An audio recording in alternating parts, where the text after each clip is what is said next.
Patton had married a local girl that was born with a bad hip, and she had trouble walking, and or walked funny, I should say.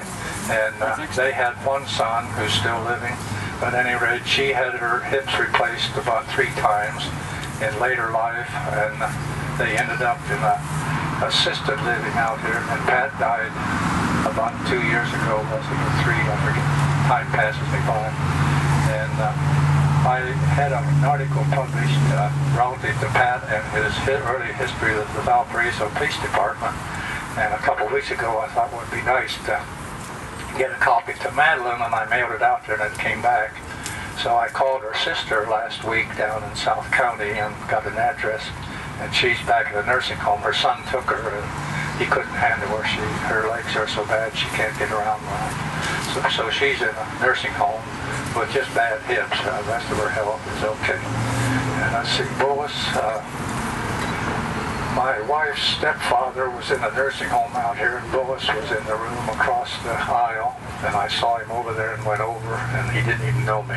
I had to explain to him who I was, and he was telling me he had still a unit at home that he wanted to sell, and I said, well, what is it? He said, I don't know. He says, it gets funny pictures on the front of it. He couldn't even come up with the word oscilloscope. He had Alzheimer's, so awful bad. And the house was sold, and his wife was originally from South Bend, Elkhart area, and she's disappeared. I have no idea whether she's still living or not. Russ Knudsen, if you go back far enough, he left in about 1955 or 56, and went back out west. He was what's those people in Utah? What? Mormon. Yeah, he was a Mormon, and he went back out into that area to be closer to his church. I would suspect that with our age difference that he's passed on. See, who else? Gillespie has died. He had some mental problems, unfortunately, but he had health problems too, and his wife died after that. Gillespie's buried down south on 421 somewhere, I forget that is. And thinking of deaths, I see in the paper this morning an obituary on Bob Farkas in Gary, and Bob's dad was a radio engineer for the city of Gary, and he sent his son over to take his place, and then his son ended up going on to the fire department. But I see he died this morning, and they made no mention of Alphatec in the obituary. And who else? Mr. Bratcher?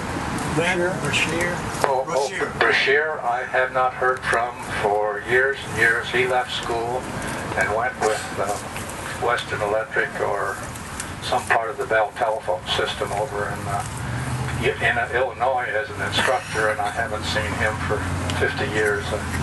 I don't have any idea on him. How about Millie, that ran the hut? Millie, I saw her at Patton's funeral, and what was that? I'll say Patton died 2 years ago. Give it that.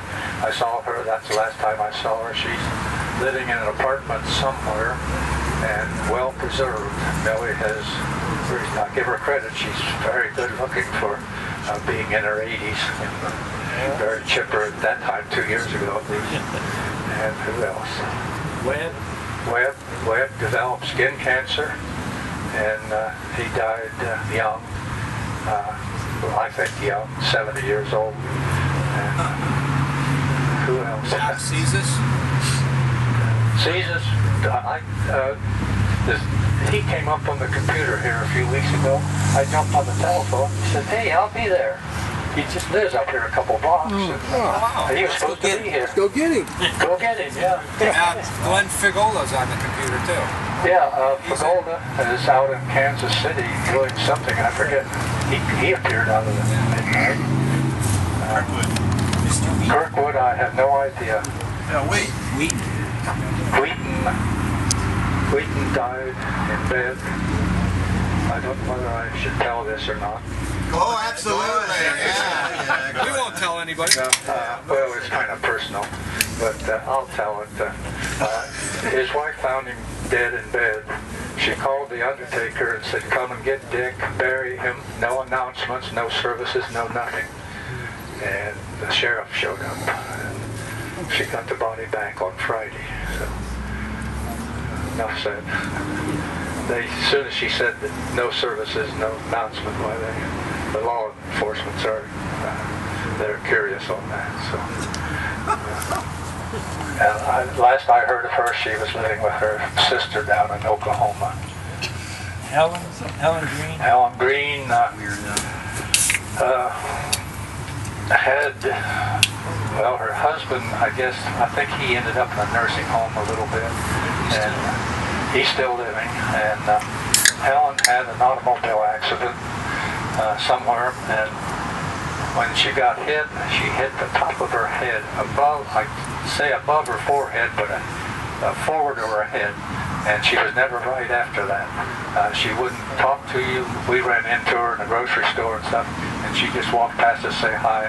You couldn't talk to her, and she was different. And anyway, she ended up in a nursing home, and then her husband was in the same nursing home, and he had a stroke, and that made things worse for him. And then she died, and he got so cantankerous that the nursing home kicked him out. And he's over in Maryville now. But he was hard to live with after Helen died. And I don't remember what services they had for Helen. We did not go, so I don't know whether they had services or not. I think the only one they had was when they had that memorial service over there. Last fall, before winter started, they had a memorial service over. They rented a room on the other side of town, and went over and had Pepsi and some eats and so forth, and met the family and had a good social afternoon. But I don't know whether they cremated her or not. Do you know, Paul? No, I don't. I kind of, it runs in my mind that they had her cremated. Doris Porch, that somebody knew, I had no idea. I haven't heard of her for years and years. Harry Sneckenberger died. She died about 4 or 5 years ago.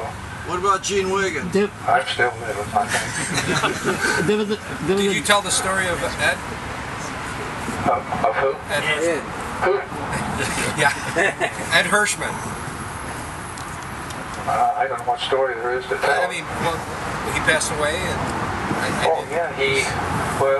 Ed, my first knowledge of his problems was I was working in the radio station one night on the trouble, and he comes in, he says, "Feel this thing." And I felt it, there was a lump in there. And I said, "Ed, you better get to the doctor."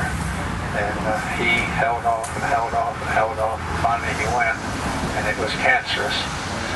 And he was supposed to go to Chicago for X-ray or treatments, radiation treatments, and they transferred him to Lake County, and according to him, they gave him a 10 times overdose of radiation, and all his teeth rotted, and he wouldn't take care of them, and things just deteriorated from there down. Who else? Well, keep going about it. George Mason. Yeah. An interesting story. As you know, George had pop bottle bottoms for his glasses, and he read like this and so on. And his wife was, pardon the expression, she was kind of cantankerous. He didn't get along with her and whatnot. But he had to stay married to her because he needed a chauffeur. And so they bought a house on the east side of town and so on and everything.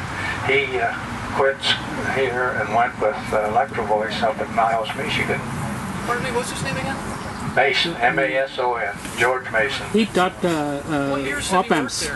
He taught op-amps. Early middle 60s. George. Yeah, he was a math teacher. Math, Mark and I, yeah, we had him in '68. Yeah. At any rate, George left school and went with Electro Voice up in Niles, Michigan. And so I hadn't heard from him for a long time. I was in my office. George comes walking in, and I hadn't seen him for years. I said, George Mason, where'd you come from? He said, oh, I had the day off, so I decided to drive down and look Valpo over. And I said, drive? And he said, yeah. He said, and at that time, there was a eye doctor, ophthalmologist over in LaPorte that was doing some very frontline eye operations that the rest of the industry wasn't doing. And George heard about him, and so he went down and talked to him, and the doctor ran it through tests. He says, I think I can help you. George was born with this problem, whatever it was. And this doctor says, I think I can make you see again. And George thought it over and he says, okay, you've got one eye to experiment with. So he went through the operation and it worked. So he waited several months and went back and had the other operated on, and it was good. On the way home, this is an exaggeration, but on the way home, he stopped, got his driver's license, went home, divorced his wife, got his car, drove down to Valpo.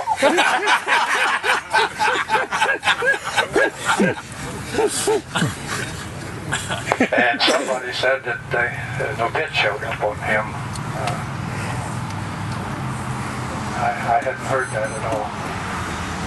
Mr. Wiggins, I'm not sure who posted that. It was one of those perhaps misnomers that happens occasionally on Facebook. Well, like Keller, they had him dead here. Well, the Michigan City Ham Club, they had him dead. Turned out he's living still. And incidentally, back to Keller, he was one of these guys that went like a sine wave. He was in the ham radio, out of it, into this, out of it, into this, and so on.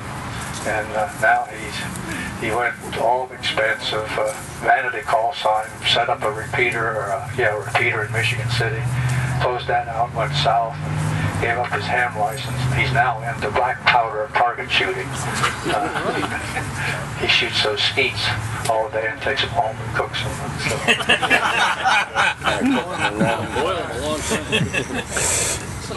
What other instructor?